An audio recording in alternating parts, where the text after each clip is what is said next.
here from the Courageous Warrior Coalition, and this week for our Wellness Week, we are focusing on sleep. So for Flow Friday, I thought I would bring you through 5 yoga poses that will help you get a better night's rest and get to sleep.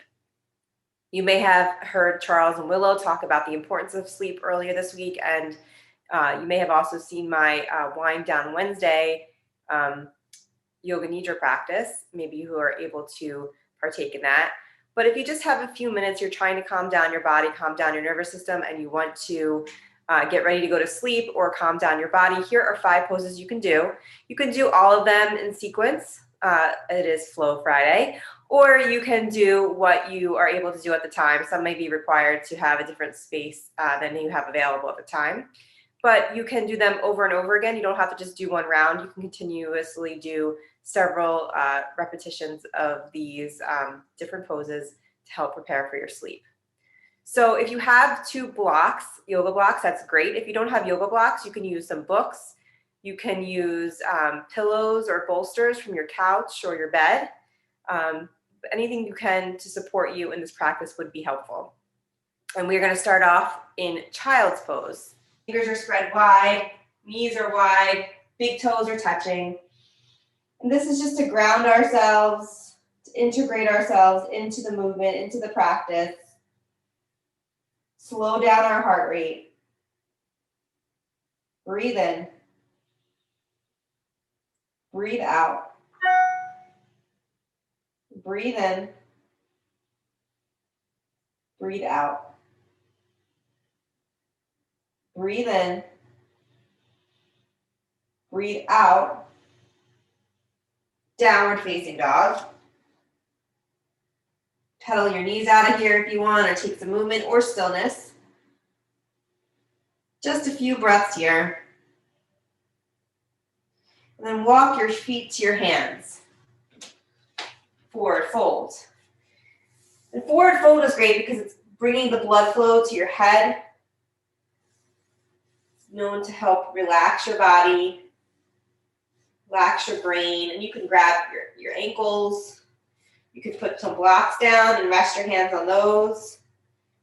If you want to take a ragdoll, you can spread your feet about hips distance and let your arms hang, or grab opposite elbows, sway, shake your head, rotate your head, just kind of let it all get loose and hang out.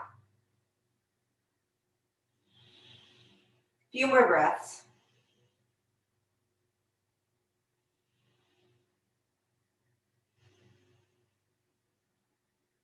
Breathe in. Breathe out. Let your arms hang, and then grab your blocks or your props that you have. And the next pose we're going to do is heart bench pose. You may have seen this in some of my yin classes I've taught here, the Courageous Warrior Coalition. Grab your 2 blocks or props, whatever you have. Put them in a T position. You can adjust the height as needed. You might have to adjust the spacing too. But one's going to basically be for your head and one's going to be for your spine. Then once you find that position, that distance that's good for you, I'm going to have to switch mine out because this one's a little firmer. You might want the firmer one under your head, the least firmer item under your spine. There we go. And then from here, you're going to go into Supta Baddha Konasana. So soles of your feet touch. Knees out to the sides, shoulders and arms relaxed, palms up. And you can keep your eyes open or closed. I know that may be dependent on where you are, how alert you need to be. But as you're preparing for sleep, if you can close your eyes or soften your gaze, it would be recommended. This here is this great heart opener that allows you to release some of the tension in your shoulders. Open up your airway for breath while still feeling supported by your blocks or your props. You can also put some support under your knees here too. And you can hold these poses for as long as you feel comfortable and as long as you have. So here are 5 poses. Figure out how much time you have, divide it by 5.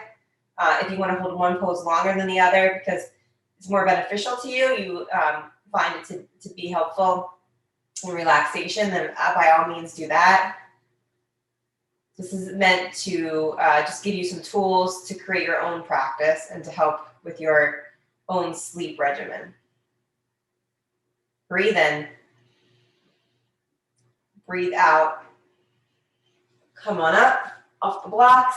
The next one is waterfall pose. So you can either do it on a block, or if you have access to a bare wall, which you don't see, I don't really have one right here in camera's view, you could just put your legs up a wall. Just scoot your bottom as close to the wall as you can, and just rest your legs straight up against the wall. That's a great way to add some support without even needing any additional props.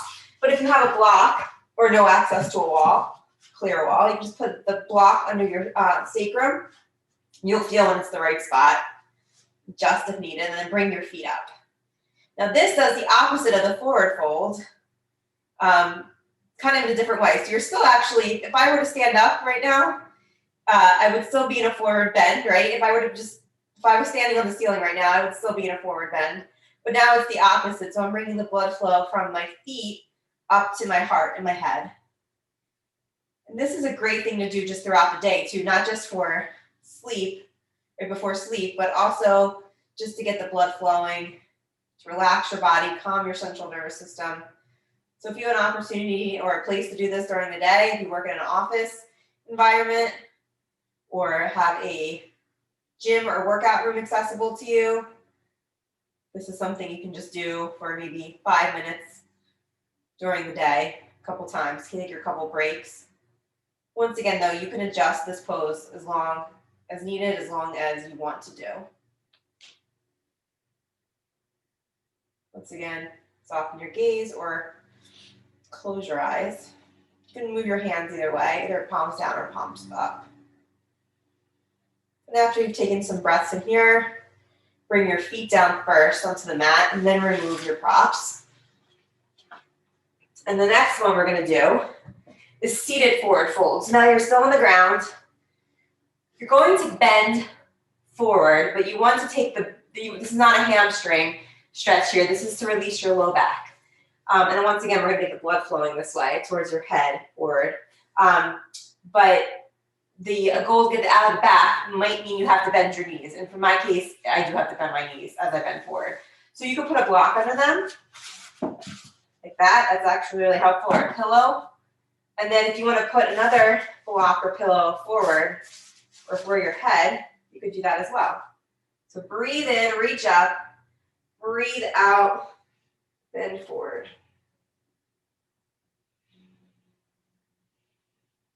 Use the props you have, whatever maybe is around you. Even if you just had like a sweatshirt or something you wanted to put under your head to soften it, bring your shoulders away from your ears. Once again, hold this pose as long as you need to get the release out of your low back. And after you're done holding it long enough, come up, breathe in, come up. That's what's great about these poses. They're completely customizable to the amount of time you have and to where you might be doing this. Sometimes you don't want to necessarily do it just before bed. You just want to give it maybe a few hours before bed to help you wind down after your shift or after you get home from work. And the last pose, pretty sure everybody can do this wherever they are. It's Savasana, or that's the Sanskrit word, corpse pose. And so you're basically just looking like a corpse. You're going to lay on your back. You can also use blocks under here, under your legs if you want some extra support, or not. Lay on your back.